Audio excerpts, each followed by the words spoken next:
आपको सीधा ले चलते हैं, मुख्य सचिव क्या कुछ कह रहे हैं आपको सुनाते हैं।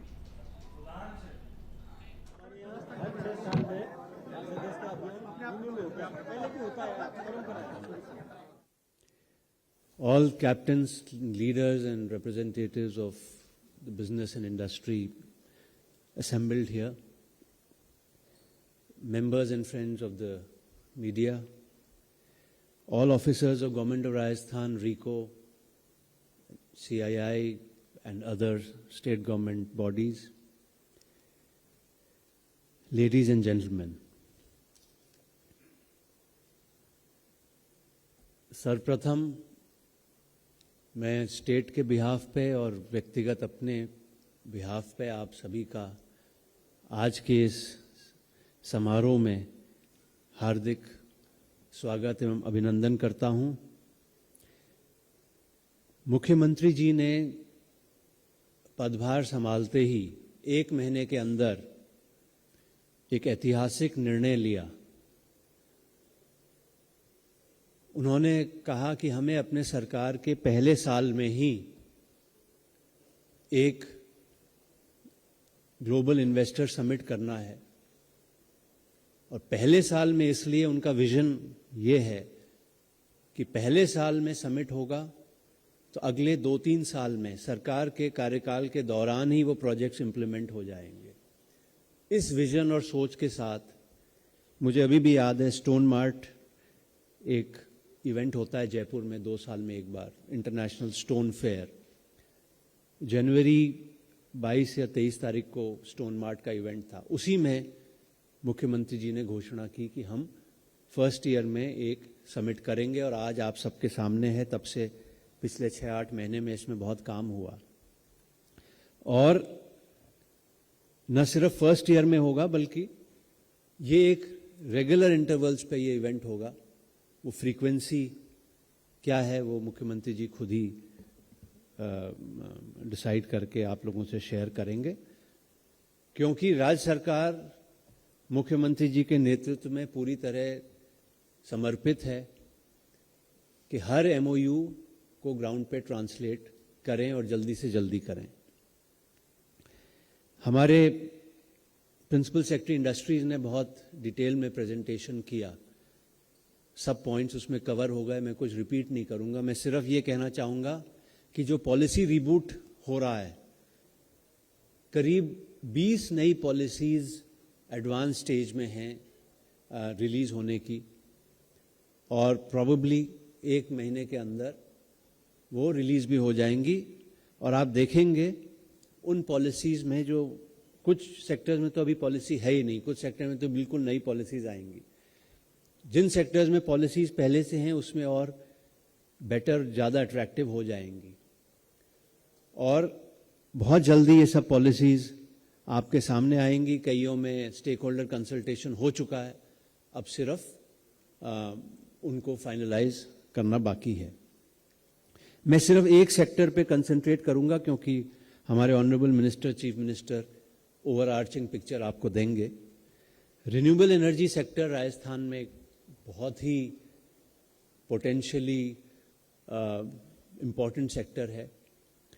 हमारा 26 गीगावाट से ज़्यादा ऑलरेडी रिन्यूएबल एनर्जी हो चुका है, और आपको जान के खुशी होगी कि बहुत शॉर्ट पीरियड में जो मुख्यमंत्री जी की के प्रेजेंट टेन्योर में जो land allotment policy, land allotment rules थे फॉर रिन्यूएबल एनर्जी, उनको चेंज किया गया, अमेंड किया गया, और उसके बाद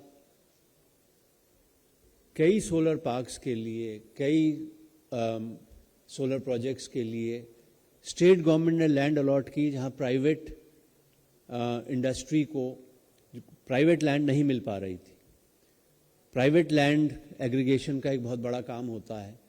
कुछ जगह लैंड जहां ले भी लेते हैं वहां पर कुछ पैसेज छूट जाते हैं, बीच में गवर्नमेंट लैंड होती है, और कुछ जगह जहां प्राइवेट लैंड अवेलेबल नहीं है वहां गवर्नमेंट लैंड अलॉटमेंट के लिए भी कई प्रोजेक्ट्स, अभी कुछ दिन पहले ही पावर सेक्टर में 6 प्रोजेक्ट्स रिन्यूएबल एनर्जी के, पावर ट्रांसमिशन सिस्टम्स के, स्टेट कैबिनेट ने अप्रूव किए हैं। उससे पहले 1 महीने पहले भी कुछ प्रोजेक्ट्स अप्रूव हुए थे और ये सिलसिला रेगुलर चलता रहेगा। न सिर्फ जो पेंडिंग केसेस हैं वो निपटेंगे, बल्कि जो नए अभी रिक्वायरमेंट्स आएंगी, नए एमओयूज के लिए जो नए प्रोजेक्ट्स आएंगे, उसके लिए भी उसी स्पीड से स्टेट में काम होगा। आरई मैन्युफैक्चरिंग पे भी स्टेट का बहुत फोकस है। 1-2 इंडस्ट्रीज ऑलरेडी आरई मैन्युफैक्चरिंग, उसके अलग अलग कंपोनेंट्स की मैन्युफैक्चरिंग शुरू कर दी है।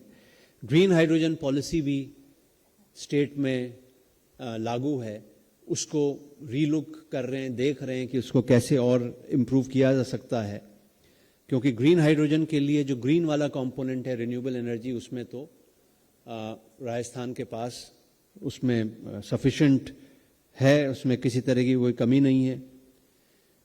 Battery storage for solar power plant, जिससे कि उस पावर को हम नॉन सोलर आवर्स में भी यूज़ कर सकें, उसके लिए बहुत बड़ा प्रोजेक्ट स्टेट ने बजट में भी अनाउंस किया है, उस पर काम चल रहा है। इसी तरह पंप स्टोरेज के प्रोजेक्ट्स हैं, दूसरे प्रोजेक्ट्स हैं, बहुत बड़े स्केल पे काम चल रहा है। जब आप बात करते हैं राजस्थान की, तो नॉर्मली बात होती है जब कोई प्रपोजल आता है, कितने सालों में, महीनों में, हफ्तों में, दिनों में उस पर डिसीजन होते हैं। राजस्थान में घंटों में, आवर्स में डिसीजंस होते हैं और वो डिसीजंस हम लोग कंप्यूटर से मॉनिटर करते हैं। हमारे प्रिंसिपल सेक्रेटरी इंडस्ट्री के एवरेज डिस्पोजल फाइल का टाइम 1 घंटे से कम है। हमारे इंडस्ट्री कमिश्नर का 1 घंटे में फाइल क्लियर होती है।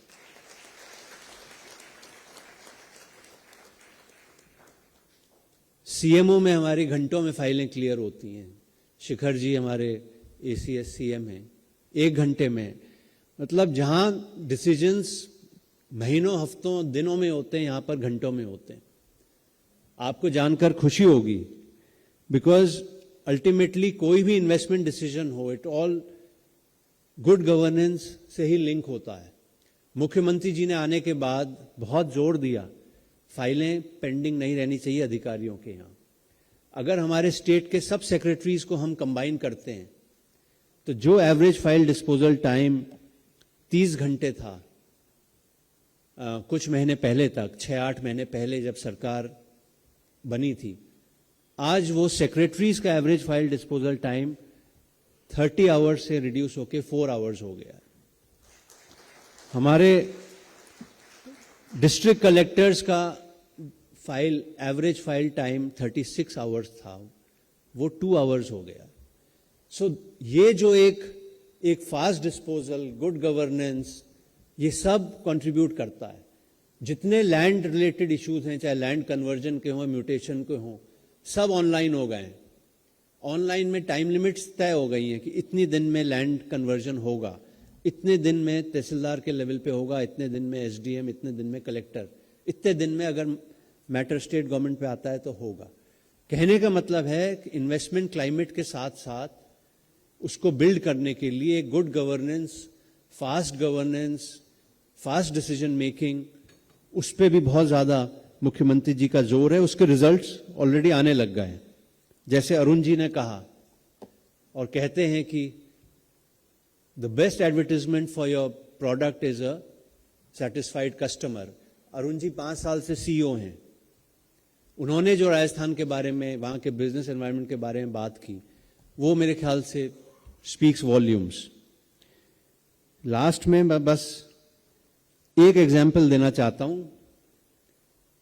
एज चीफ सेक्रेटरी मैं अपने स्टेट को तो पिच करूंगा ही, लेकिन ये जो पिच है ये पर्सनल है। हमारे साथ कॉलेज में हमारे एक सहपाठी थे, सहपाठी मतलब हमारे कॉलेज में ही साथ में पढ़ते थे। वो राजस्थान में कुछ करना चाहते थे। 8-9 महीने के अंदर, अभी की नहीं, कुछ समय पहले की बात है, उन्होंने, और वो CAD software, computer aided design, computer engineering, computer aided engineering वगैरह फील्ड में, 8-9 महीने के अंदर उन्होंने अपना स्टैब्लिशमेंट सेटअप किया, जहां आज की तारीख में 1200 software and technical professionals are employed. और within a very short time वो कहते हैं मैं एक्सपेंड करूंगा राजस्थान में। वो राजस्थान में अपना दूसरा यूनिट लगाना चाह रहे हैं। इस बार वो वहां पर 2000 software and engineering and computer professionals को और एंगेज कर रहे हैं। और वो राजस्थान से उनका वो 3 जनरेशन पहले राजस्थान छोड़ के बंगाल गए थे। जब कॉलेज में हमारे साथ थे तो हम उनको बंगाली समझते थे, क्योंकि बंगाल में से आते थे वो। लेकिन उनमें एक जज्बा तो था कि मुझे अपने मातृभूमि में, अपने मातृ स्टेट में आके कुछ करना है। और दूसरा ये था, यहां जो उनको माहौल मिला और जो फैसिलिटेशन मिला, तो 8 महीने में उन्होंने 1200 सॉफ्टवेयर इंजीनियर्स के लिए फैसिलिटी सेटअप कर दी और अब वो बढ़ाना चाह रहे हैं। So apart from pitching the state as the finest investment destination, तो ये पर्सनल उसका मैं आपको एक एग्जांपल दे रहा हूं। और बहुत दशकों से, डेकेड से राजस्थान टूरिज्म का मोटो रहा है, पधारो हमारे देश। तो पर्यटन के साथ साथ आपके स्वयं के और आपके बच्चों की शादी राजस्थान में करने के साथ साथ, वहां पर बिजनेस इन्वेस्टमेंट करने के साथ साथ, हम ये भी चाहेंगे कि आप सब राजस्थान में अपना एक मकान भी बनाएं। बहुत अच्छे अच्छे शहर हमारे हैं, Jaipur, Jodhpur, Udaipur, Ajmer, Bikaner, Alwar, all very livable, very good cities, Kota, tier 2 cities.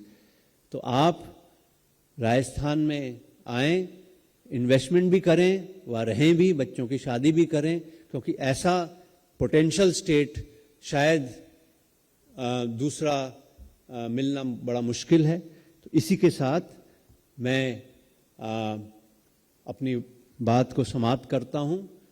अंत में आप सभी से निवेदन है, पधारो हमारे देश। धन्यवाद। जय हिंद।